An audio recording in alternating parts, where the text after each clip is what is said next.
अब देखो कुछ इंपॉर्टेंट टर्म्स फटाफट इधर।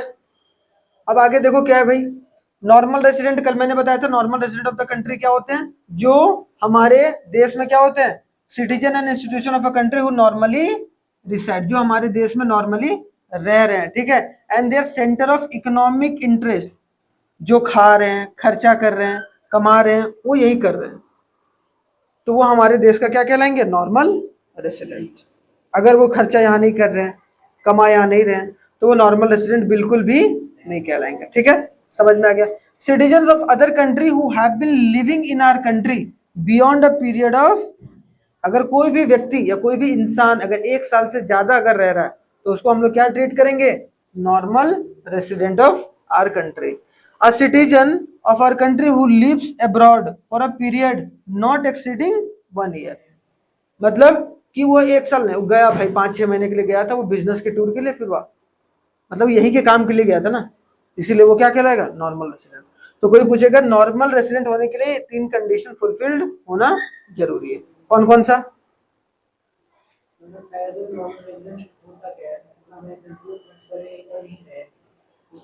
टर्म क्या है, टर्म इकोनॉमिक इंटरेस्ट, जिनका इकोनॉमिक इंटरेस्ट कहाँ, नहीं जिस देश का है, अगर नॉर्मल रेसिडेंट है उस देश में होना चाहिए, इंडिया में, ठीक है। Citizen of other country who have been living in a country beyond 1 साल, या फिर बाहर गया हो, फॉरेन गया हो, लेकिन 1 साल से ज्यादा नहीं रहा। वेरी गुड, नहीं लगभग सेम होता है, ठीक है। पर्सन और entities who are not normal resident of a country, कौन है भाई, कौन हमारे देश का रेसिडेंट जो है वो नहीं हो सकता है। इंटरनेशनल ऑर्गेनाइजेशन जितने भी है, जैसे यूएनओ हो गए, डब्ल्यूएचओ हो गया, आईएमएफ हो गया, वर्ल्ड बैंक, नहीं इंटरनेशनल ऑर्गेनाइजेशन, अगर वहां पर हमारे देश के लोग काम कर रहे हैं, ठीक है, और वो वहां 10 साल से रह रहे हैं, तो कहाँ नॉर्मल रेसिडेंट कहलाए, ठीक है। उसके बाद फॉरेन टूरिस्ट जितने भी होते हैं, visitors for any purpose, crew members, foreign cargo, ठीक है, are considered as a normal, यहाँ पर is not considered as a normal resident. जैसे स्पोर्ट्स पर्सन है, बाहर के खिलाड़ी हमारे देश में खेलने आए, तो क्या हो गया, वो हमारे देश के लोग हो गए क्या, हमारे देश का नॉर्मल नहीं हो गया वो, तो हमारे देश का नॉर्मल रेसिडेंट नहीं कहलाएगा। मतलब एज देयर इकोनॉमिक इंटरेस्ट, इनका इकोनॉमिक इंटरेस्ट कहाँ पर है, does not lie in that country, वो कुछ दिन रहेंगे, कुछ दिन रहेंगे, उसके बाद फिर वो चले जाएंगे, इसीलिए यहाँ पर उनका इकोनॉमिक इंटरेस्ट नहीं दिखता, इसीलिए ये हमारे देश के नॉर्मल रेसिडेंट नहीं कहलाते हैं। समझ में आया, वो नॉर्मल रेसिडेंट किसे नहीं बोलते हैं। फिर आगे domestic territory of our country हमने बताया था क्या, जो हमारे देश के फिजिकल बाउंड, मतलब the term national income accounting domestic territory of a country refers to the operation generating domestic income. मतलब क्या, कि अगर कोई भी हमारे देश के फिजिकल बाउंड्री के अंदर जो भी क्या कर रहा है भाई, डोमेस्टिक इनकम जनरेट कर रहा हूं, ठीक है, सिंपल सी बात है। कि domestic territory of a country हम लोग कब बोलेंगे उसको, उस बंदे को, भाई तुम हमारे डोमेस्टिक टेरिटरी में रह रहे हो, जब वो हमारे देश के बाउंड्री के अंदर काम कर रहा हो। अगर हमारे देश के बाउंड्री के अंदर काम कर रहा है, तो हम बोल सकते हैं कि that person is working in our domestic territory, ठीक, ये तो जाहिर सी बात है। इसमें territory with a political boundaries including a territorial water up to a 12 nautical mile. आपने देखा होगा जैसे हमारा देश, हमारे देश में जैसे कोई समंदर के किनारे, तो समंदर के किनारे वाला जो 12 नॉटिकल माइल्स, 12 नॉटिकल माइल्स जो है, वहां तक एक तरीके से हम लोग का या हमारे जो मछुआरे होते हैं वो जाते हैं, वहां से मछली वछली मार के वो बेचने के लिए ला सकते हैं। हाँ ठीक है। All ships and aircraft vessels owned and operated by the resident of a country, जितने भी एयरक्राफ्ट वगैरह जो है हम लोग, अब हमारे देश के लोग चला रहे हैं। फिशिंग वेजल्स हो गया, नेचुरल गैस रिग्स हो गया, या फिर फ्लोटिंग प्लेटफॉर्म जितने भी हैं सारे इन एन इंटरनेशनल वाटर, तो सब एक तरीके से क्या होगा, अगर हमारे डोमेस्टिक टेरिटरी में है तो हमारा टेरिटरी में कहलाएगा। एम्बेसी जितने भी है, हमारी एम्बेसी रहती है ना बाहर, हर एक देश में इंडिया की एम्बेसी होती है, जो कि एक तरीके से वहां के चीजों को देखती है, वहां के सिटीजन को प्रोटेक्ट करती है अगर उनके साथ कुछ गलत हो रहा है तो ये सब सारे काम किए जाते हैं वहां, ठीक है, तो ये बात याद रखना। नेट फैक्टर इनकम अब्रॉड हमने बताया था भाई क्या था, it is difference between income from abroad from renting services by the normal resident to the rest of the world and the income paid for the factor service. जितना बाहर से पैसा आया, जितना पैसा बाहर हमने, उन दोनों को अगर माइनस करेंगे तो हमारा क्या निकलेगा, NFI। ठीक है।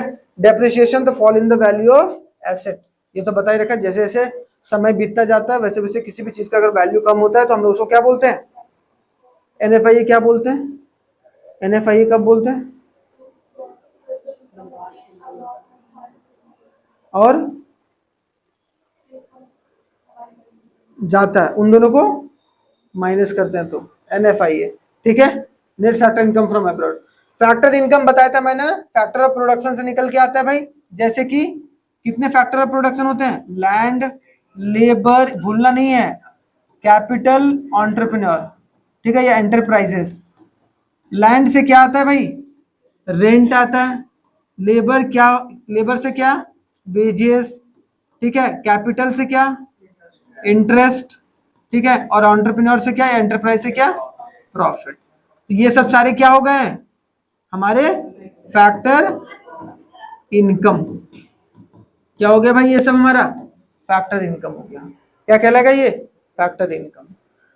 द फैक्टर ऑफ प्रोडक्शन से फैक्टर इनकम, यही बोला गया। These are the income receive by the owner of the factor of production for the rendering the factor services to the producer. जैसे कि वेजेस हो गया लेबर के लिए, और इंटरेस्ट हो गया कैपिटल के लिए, प्रॉफिट हो गया एंटरप्रेन्योर या एंटरप्राइज के लिए। Transfer payment, these are all a unilateral payments, one way payment है ना। ट्रांसफर पेमेंट को हमेशा क्या लिखेंगे, यूनिलैटरल जो है पेमेंट। ट्रांसफर का मतलब एक जगह से दूसरी जगह ट्रांसफर हो रहा है, उधर से उधर आ नहीं रहा है, एक ही तरफ जा रहा है, या तो आ रहा है या तो जा रहा है, तो यूनिलैटरल ट्रांसफर। तो उसको हम लोग क्या बोलेंगे, transfer payment. Corresponding to which no value addition in the economy. Example gift, gift दिया जा रहा है, डोनेशन दिया जा रहा है, तो ये हमेशा क्या होगा, ट्रांसफर पेमेंट कहलाएगा। और ये कभी भी हमारे इकोनॉमी में ऐड नहीं होता है, या हमारे जीडीपी में कभी भी ऐड नहीं होता। क्यों, क्योंकि कोई भी वैल्यू ऐड नहीं कर रहा है। मैंने तुम्हें गिफ्ट दिया तो वो कोई काम करने के बदले थोड़ा दिया, ये तो मैंने ऐसे वेला बैठा हुआ था तो दे दिया। ठीक है। हाँ, और क्या। प्राइवेट सेक्टर जानते हैं, पब्लिक सेक्टर के बीच में basic difference. Private sector who owned, अगर कोई कंपनी है या कोई भी तरीके से कोई भी प्रोडक्शन किया जा रहा है इंडिविजुअल के द्वारा, ठीक है, प्रॉफिट मोटिव से, तो उसको हम लोग प्राइवेट सेक्टर बोलते हैं।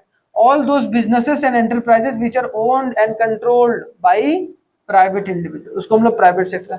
पब्लिक सेक्टर किसको बोलते हैं भाई, the refers all those department and non department businesses, ठीक है, and enterprises which are owned and controlled by government. जो ओन्ड करता है, जो सरकार ओन करता है या कंट्रोल करता है, उसको हम लोग क्या बोलते हैं, पब्लिक सेक्टर। एक होता है डिपार्टमेंटल पोस्ट, एक होता है नॉन डिपार्टमेंटल। जैसे डिपार्टमेंट में क्या आ गया भाई, पोस्ट ऑफिस का अलग डिपार्टमेंट है, रेलवे का अलग डिपार्टमेंट है, टूरिज्म का अलग डिपार्टमेंट है। लेकिन जैसे इंडियन एविएशन अलग डिपार्टमेंट नहीं है ना, इंडियन ऑयल अलग डिपार्टमेंट नहीं है ना। इनका क्या है, जैसे इंडियन एविएशन, जैसे जो एयरपोर्ट बनता है, एयरलाइंस रहता है, वो सब किसके नियम कानून पर चलते हैं, भारत सरकार के नियम। लेकिन क्या उनका वो डिपार्टमेंट है, वो एरोप्लेन चलाते हैं, सरकार एरोप्लेन चलाती है क्या, नहीं ना। समझ में आ गया, समझ में आया। तो ये चीजें इंपॉर्टेंट है जो कि समझ के चलना है। लास्ट टॉपिक देखो इसमें, एक्सटर्नैलिटीज। एक्सटर्नैलिटीज हमने देखा था वहां पर, जो जीडीपी के हिसाब से। एक्सटर्नैलिटीज का मतलब क्या है, it refers to the benefit और हार्म दैट अ फर्म और एन इंडिविजुअल कॉजेज, ठीक है, टू अनदर। कि कोई बिजनेस या कोई इंडिविजुअल जो दूसरे को कोई हार्म कर रहा है, उसको हम लोग एक्सटर्नलिटीज बोलते हैं। For which they are not charge और पिनलाइज। जैसे कि मान लो एक फैक्ट्री है, वो बहुत धुआं छोड़ रहा है, लेकिन उसके लिए कोई कंपनसेशन नहीं दे रहा है, ना पेड़ लगा रहा है, ना कुछ कर रहा है, बस धुआं छोड़ छोड़ के वो कमाया जा रहा है। इसका मतलब क्या है, गलत है कि नहीं गलत है, तो वो क्या हो गया, एक्सटर्नलिटीज। कोई भी अगर नुकसान कर रहा है इन्वायरमेंट को किसी भी तरीके से, लेकिन वो उसका भुगतान नहीं कर रहा है, वो उसके लिए कोई पर्टिकुलर उनके से कोई चार्ज नहीं लिया जा रहा है, तो वो हमारा क्या कहलाएगा, एक्सटर्नलिटीज। ठीक है। कोई है फैक्ट्री वाला, वो जहरीला जो पानी है वो कहाँ, गंगा के नदी में डाल रहा है, या फिर मान लो यमुना की नदी में डाल रहा है। तो इसका मतलब क्या हो रहा है, वो वहाँ की जो वाटर को है वो दूषित कर रहा है, पोल्यूट कर रहा है। तो क्या इसका असर जो है हमारे इन्वायरमेंट पड़ेगा कि नहीं, क्या उसके लिए वो चार्ज कर रहा है, नहीं कर रहे, तो वो क्या होगा, एक्सटर्नलिटीज। इसमें क्या होगा भाई, पॉजिटिव भी होता है नेगेटिव भी होता है। पॉजिटिव कैसे होगा भाई, ये बहुत इंपॉर्टेंट है भाई, बता रहा हूं, ठीक है, याद रखना। पॉजिटिव एक्सटर्नलिटीज का मतलब it benefit an accrues an individual और society for which he has to pay nothing. अगर कुछ भलाई का काम कर रहा है, जैसे पेड़ लगा रहा है, तो इसका मतलब वो कैसे एक्सटर्नलिटीज है, पॉजिटिव। अगर मान लो कोई हार्म कर रहा है, जैसे कि मैंने बताया पोल्यूशन कर रहा है, या फिर लेकिन उसको कोई कंपनसेशन नहीं लिया जा रहा है उससे, इसका मतलब वो क्या है, नेगेटिव एक्सटर्नलिटीज। तो नेगेटिव एक्सटर्नलिटीज भी होता है, पॉजिटिव भी होता है, ठीक है। ये बात लेकर चलना इंपॉर्टेंट है, ठीक है। तो आई होप सो यहां तक कंप्लीट हो गया होगा। और